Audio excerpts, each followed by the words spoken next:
Good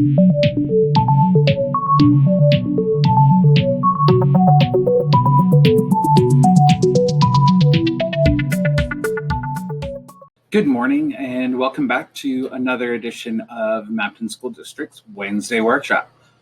Today we are going to kind of close up our work with identifying errors and misconceptions in learning and how to use that to grow student learning and create a culture in the classroom where students are not afraid to admit when they are struggling, not afraid to share answers and be vulnerable in that state. And so the technique that we are looking at today is called Own and Track. And here is a quick video to get us started. If you did something wrong, don't let anybody take your mistake and use it against you. Even if it's a mistake, it belongs to you. It's yours. Own it. Yes, I did it. Throw it back in their face. And don't let them take your mistake. Your mistake, it's a valuable tool for growth and for life. Don't be afraid to make mistakes. It's better than to do nothing and learn nothing and not evolve. Your mistake is your greatest opportunity. And if somebody's making fun of you because you made a mistake, don't go down because of it. If you say, "So what?" to their face, if you say, "Yes, so what?" They are powerless. They are powerless. Yes, I messed up. Tomorrow it will be another day. Next year will be another year. It is my mistake, not yours. You have your own. All right. So if we do our jobs right as teachers, we're probably going to invest a ton of time and energy studying mistakes and helping students go from misconceptions to mastery.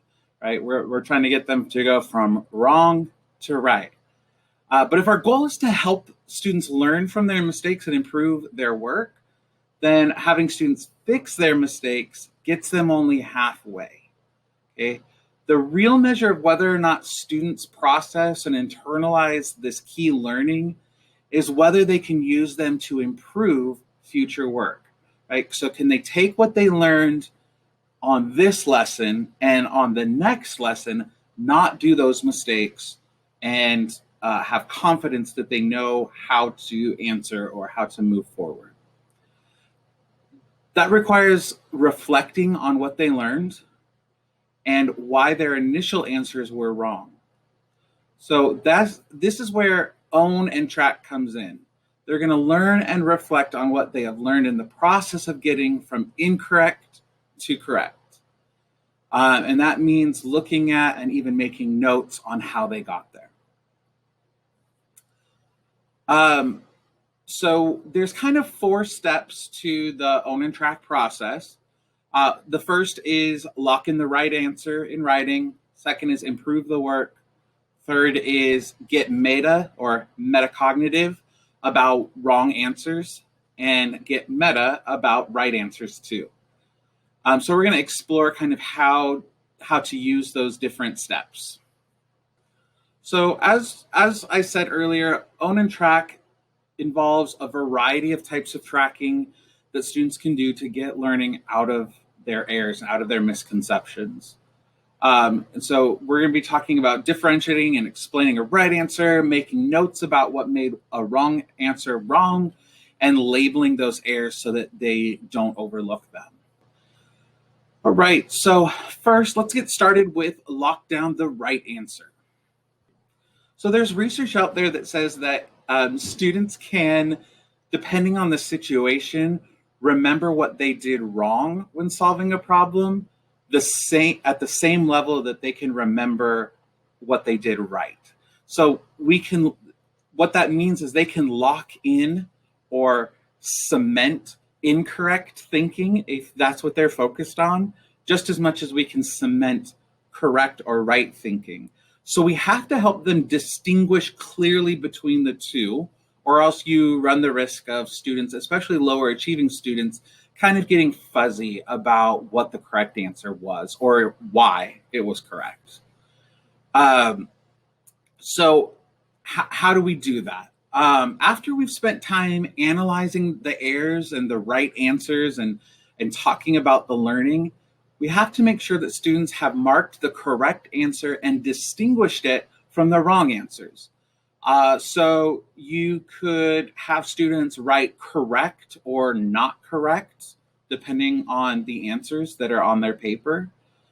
You could have them cross out incorrect ones and circle correct responses. You could put a star next to correct ones and a frowny face next to incorrect ones. But whatever you choose, you need to make sure that students are locking in the right answer so that when they go back to their work at a later time, they're not wondering now what was the correct one, what was the incorrect one, and wondering why. So having them legibly differentiate wrong answers from right answers, or completion from excellence even, so partially right to really good, it transforms their written work from a potential source of confusion and misconception into a tool for review. When they return to it later, it's going to be clear what they learned. All right, now step 2 is we want to improve the work.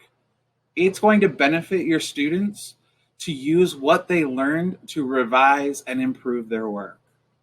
It holds them accountable for tracking the discussion through a lens of, hey, I'm going to need to use this, and this discussion is important for me. And it's also a useful way to gauge how well you've taught or retaught the information based on the errors. So it can be used as a form of formative assessment.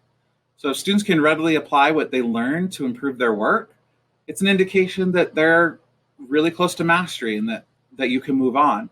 But if they struggle, it says that maybe we should go back to the discussion or gather some more data to diagnose where is that struggle, where is that misconception occurring.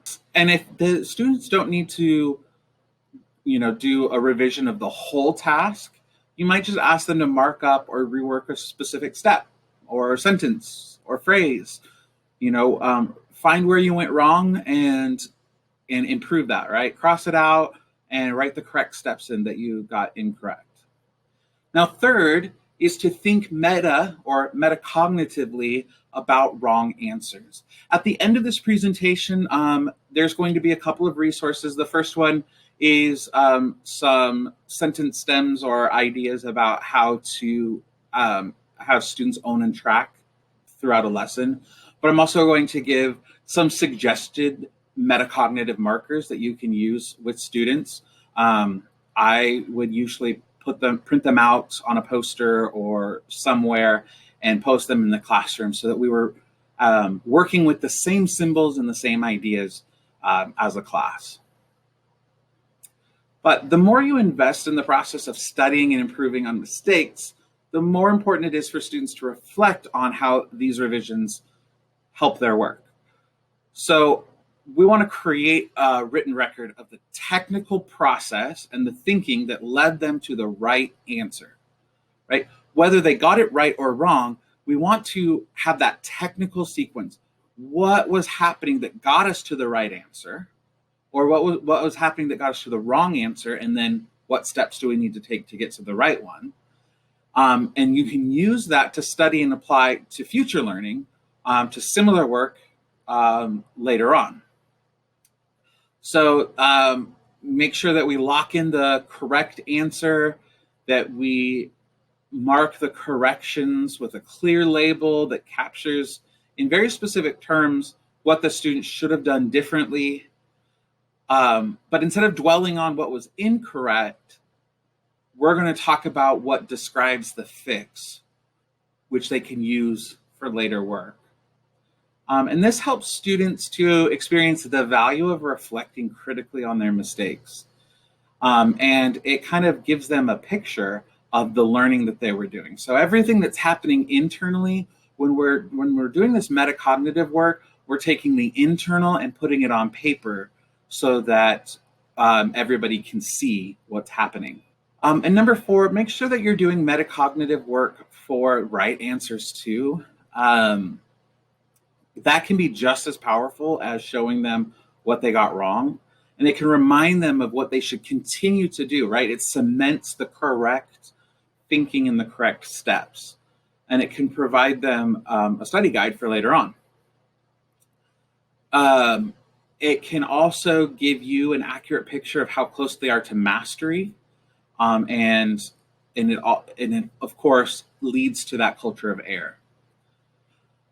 So how students mark up and reflect on success should, and really most of the time does, look like what they do for their mistakes. It can help them identify exactly where they were correct, just as much as it can help them identify exactly where they were incorrect. So we want to make sure that we are identifying key points as the teacher in the steps, to highlight if they did it correctly, kind of like a, hey, remember to continue doing this in the future. So as promised, here is a resource. If you are in the Google Classroom, you can click on this. Here is a document that has prompts for own and track.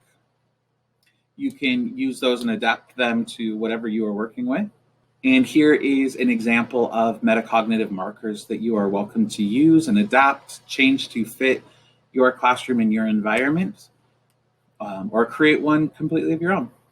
All right, thank you so much again for being with us. And we are closing up the idea of error and responding to error. I look forward to being with you again next week as we continue to improve our practice and just have a repertoire of techniques and skills that we can pull from to help our students learn. Have a great week, Mabton.